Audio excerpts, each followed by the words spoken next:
সাবেক ফুটবল অধিনায়ক ও বর্তমানে রাজনীতিবিদ আমিনুল হক বাংলাদেশের ফুটবল ইতিহাসে অন্যতম সেরা অধিনায়ক। এটিএন স্পোর্টস হাইলাইটসের সঙ্গে কথা বলেছেন, জানিয়েছেন তার অনুভূতির কথা। চলুন দর্শক তার সেই কথা জেনে আসি। কোনো বিদেশি কোনো দলের সাথে ইন্টারন্যাশনাল কোনো ম্যাচ খেলেছি দেশের বাইরে গিয়ে বা বাংলাদেশে বসে,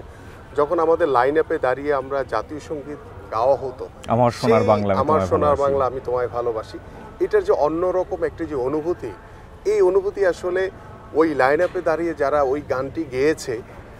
আমাদের যে জাতীয় সঙ্গীত, তারাই ওইটা বুঝতে পারবে, বা যারা দর্শক গ্যালারিতে বসে বাংলাদেশিরা যারা খেলা দেখেছে তারা ওই ফিলটা করতে পারবে যে আমরা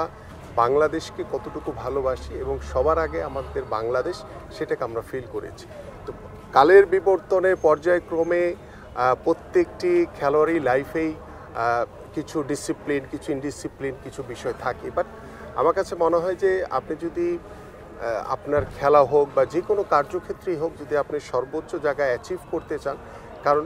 ভালোর তো শেষ নেই, তো সন্তুষ্টিরও শেষ নেই, সো দ্যাট আপনাকে অনেক কষ্ট করতে হবে, অনেক সাধনা করতে হবে এবং সবার আগে আপনাকে শৃঙ্খলাবদ্ধ থাকতে হবে, ডিসিপ্লিনের ভিতরে থাকতে হবে, তাহলেই কিন্তু আপনি একটি কাঙ্ক্ষিত লক্ষ্যে পৌঁছাতে পারবেন। আমি যখন খেলাধুলা খেলেছি তখন খেলাটাকে আমি এনজয় করেছি। ঠিক একইভাবে রাজনীতিতে এসে এই স্বৈরাচারের মামলা হামলা জুলুমের শিকার হয়েও এত নির্যাতন নিপীড়নের শিকার হয়েছি, বাট আমি কিন্তু রাজনীতিটাকে এনজয় করেছি। ঠিক একইভাবে আমি চিন্তা করি যারা বর্তমানে খেলছে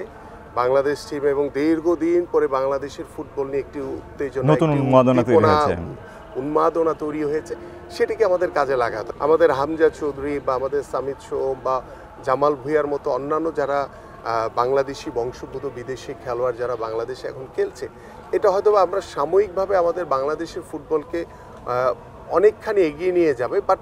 আমাদের যে মূল যে টার্গেট বাংলাদেশের বা বাংলাদেশ ফুটবল ফেডারেশনের, যে আমাদের তৃণমূলের থেকে খেলোয়াড়দের তৈরির যে পাইপলাইন, যেটা আমরা জেলা পর্যায়ে লিগ হওয়া দরকার, উপজেলা পর্যায়ে ইভেন স্কুল ফুটবলটাও জোরালোভাবে হওয়া উচিত। ফুটবল যেটা আমরা একসময় দেখেছি যে ইন্টার স্কুল ফুটবল টুর্নামেন্ট আমরাও খেলেছি ছোটোবেলায়, নির্মাণ স্কুল ক্রিকেটও আমরা দেখেছি, বাট এই খেলাগুলো কিন্তু আসলে এখন বন্ধ হয়ে গেছে। তা আমার কাছে মনে হয় যে সর্বোপরি আমরা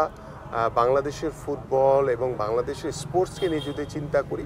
গত 17 বছর স্বৈরাচার সরকার পরিপূর্ণভাবে দলীয়করণ করেছে, বাট আমরা 5 তারিখের পরে স্বপ্ন দেখছি যাতে ভবিষ্যতে যাতে কোনো স্পোর্টসে দলীয়করণ করা না হয়, এবং এইটার জন্য আমাদের যারা এইটার সাথে সংশ্লিষ্ট যারা কর্মকর্তা রয়েছে সবার কাছে আহ্বান করব যে আসেন আমরা একটি ক্রীড়াঙ্গনের বাংলাদেশ গড়ি, যে ক্রীড়াঙ্গনের মাধ্যমে আমরা আমাদের যুব সমাজ, আমাদের সন্তানদেরকে, আমাদের তরুণ প্রজন্মকে একটি ভালো পরিবেশ, একটি মাদকমুক্ত পরিবেশ, একটি সুন্দর বাংলাদেশ, একটি মানবিক বাংলাদেশ আমরা উপহার দিই।